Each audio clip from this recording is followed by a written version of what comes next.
기도합니다. 하나님 감사합니다. 오늘 수요일입니다. 오늘도 또 하루를 살면서 말씀과 하루를 열어갑니다. 우리를 인도하옵소서. 예수님 이름으로 기도합니다. 아멘.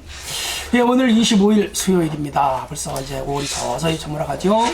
주님의 죽으심의 의미를 바르게 실현하는 성만찬, 이런 주제가 되겠습니다. 자, 오늘 이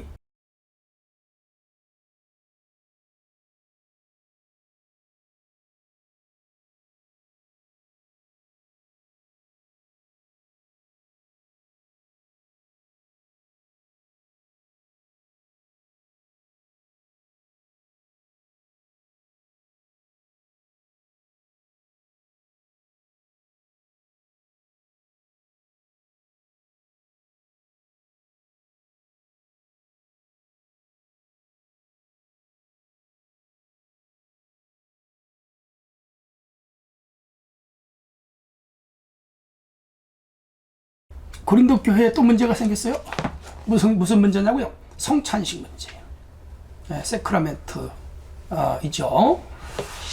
뭐 라스트 서퍼 이렇게도 말하는데, 세크라멘트, 이 성찬은 이 교회 성례 중에 아주 중요한 부분입니다.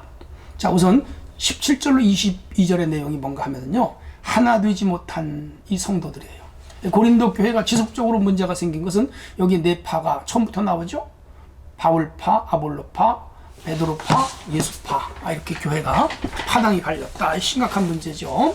누누이 제가 말씀드리지만 교회는 파가 존재하면 안 됩니다. 예, 그렇게 되면요, 교회가 분열이 생기고요, 더 나아가서 하나님의 말씀이 말씀대로 실행되지 않고, 그리고 하나님의 말씀을 전해도 수용이 안 돼요. 순종을 안 해요. 그렇게 되면 어떻게 되죠? 신앙이 성장하지 않아요. 그래서 이 교회는 계속 바울이 육에 속한 교인이라고 그랬고, 젖먹이들이라, 젖먹이들. 우리 젖먹이들, 이를테면 어린이집 다니는 애들, 유치원 다니는 애들, 떼쓰고, 울고, 금방 삐치고, 토라지고, 그러잖아요. 교인 수준이 그 정도면 교회 꼴이 되겠습니까? 안 되겠죠. 고린도 교회가 문제였습니다. 자, 이렇게 해서 이제 20절에 보면 주의 만찬, 초대교회는 이 성찬식을 할 때 오늘처럼 예의 예전이 아니고요, 예배 드릴 때 떡과 포도주를 교인들이 가지고 왔어요. 오늘 애찬 같은 거죠. 그렇게 하면서 그 성찬식과 애찬이 동시에 이루어졌습니다. 예배를 드리면서 그것이 식사였어요. 밥을 먹는 거지, 포도주를 마시고. 그러면서 거기에 거룩한 종교 의식을 가미해서 그게 예배가 되었던 거예요. 근데 문제가 생겼어요.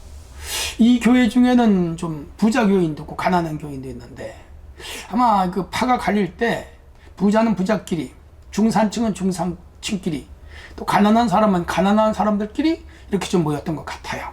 어느 세계를 가더라도 비슷비슷한 사람끼리 모이잖아요.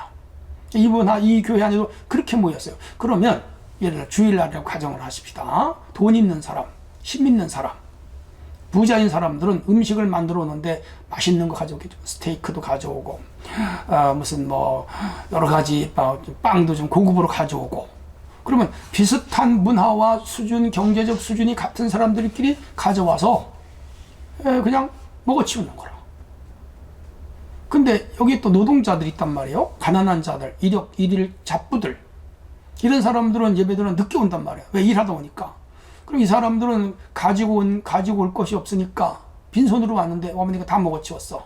혹은 이런 그룹이 뭘 가지고 온다 하더라도 이 부자나 힘 있는 사람들이 먹는 거하고는 음식의 수준이 떨어져. 그러니까 이제 여기서 교회 안에 또 문제가 생기는 거라. 부자들은 가난한 사람을 배려하지 않았고, 가난한 사람들은 부자들에 대하여, 힘 있는 자들에 대하여 원망이 생겼죠. 그러니까 교회 내 영적 공동체인데 코이노니아가 안 이루어지죠. 이건 될 수 없는 거예요.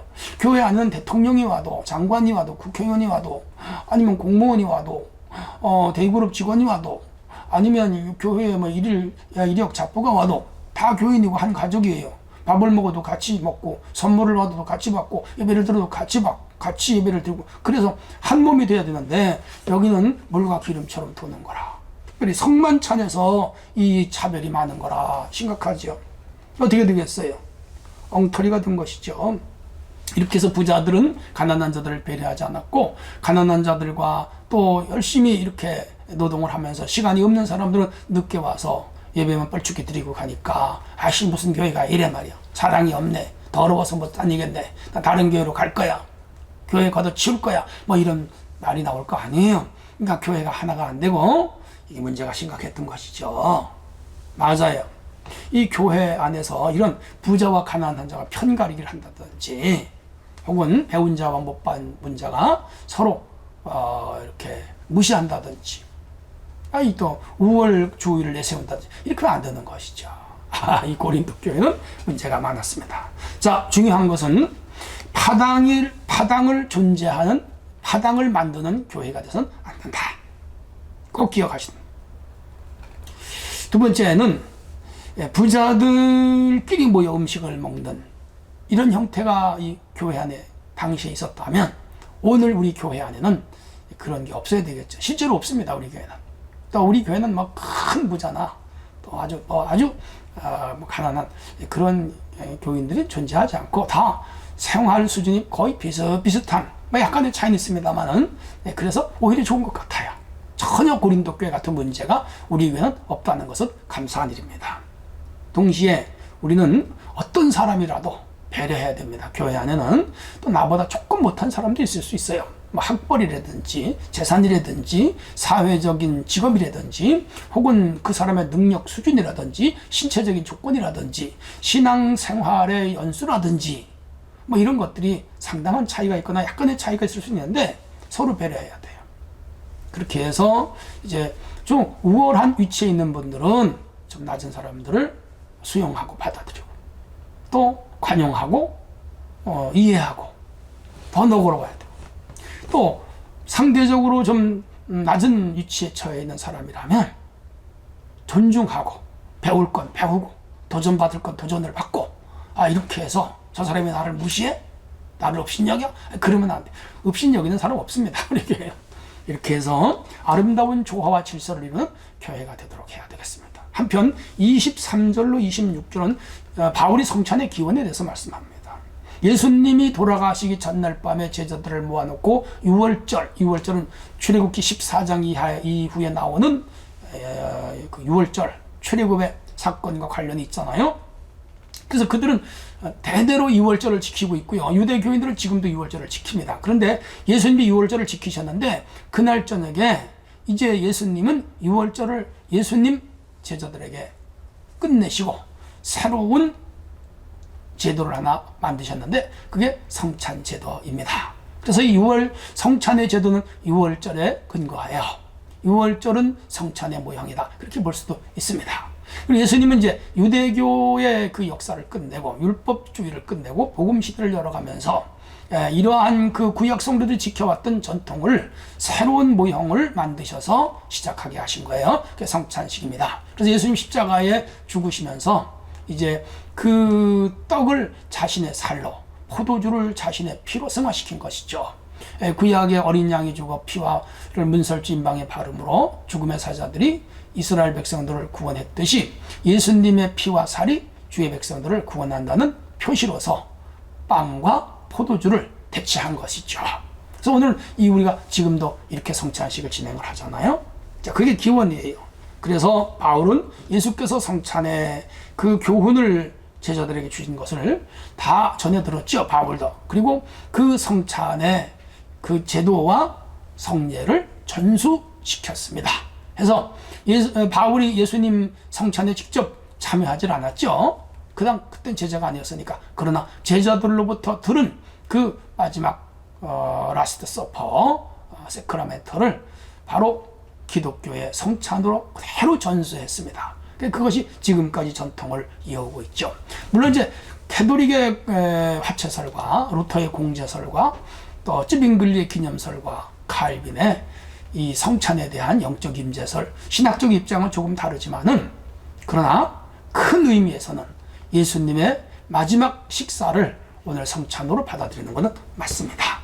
자, 그렇게 해서 이 성찬식은 종말론적으로 우리가 이 세상을 탈출하여 영원한 천국으로 들어가는 진정한 엑소더스, 영원한 천국으로 가는 것, 마지막 종말론적 의미를 이 성찬식 안에는 함유하고 있다. 그렇게 생각을 하시면 됩니다. 그러므로 6월절 이에서 시작된 성만찬은 예수님 재림을 소망하는 오늘 모든 성도들이 지켜야 하는 거룩한 성례 중에 하나요, 의식 중에 하나입니다. 그래서 캐톨릭은 7가지 성례를 주장하고 우리 개신교는 2가지 성례를 주장하는데 그것이 세례와 성찬식입니다. 그래서 우리는 똑같이 요즘 빵을 먹고 또 포도주를 균일한 크기에 그렇게 해서 차별이 없게 제도화 시켜버렸습니다. 초대교회는 이런 제도를 시키지 못하고 자기들 각자가 음식을 가져와 먹다 보니까 부자들은 풍성하게 갖다 먹고 가난한 자들은 소위 세상말로 발이 날리고 먹을 게 없어. 그러니까 교회 안에 분쟁이 생기고 위화감이 생기고 아이 문제가 심각했죠. 그래서 바울이 성찬식의 의미를 깊이 다시 성찰하게 하시면서 신학적인 의미와 또 구약의 출애굽의 의미를 여기서 이들에게 말씀하셔서 거룩하게 해라, 차별 없이 하라, 모두가 성찬을 통하여 은혜를 받게 해라, 그렇게 가르치고 있습니다. 우리도 성찬을 할 때마다 주의 은혜를 생각하면서 거룩함에 참여하는 성도가 되어야 되겠습니다. 하나님 아버지 감사합니다. 오늘 하루도 주께서 우리를 인도하시고 축복하옵소서. 예수님 이름으로 기도합니다. 아멘.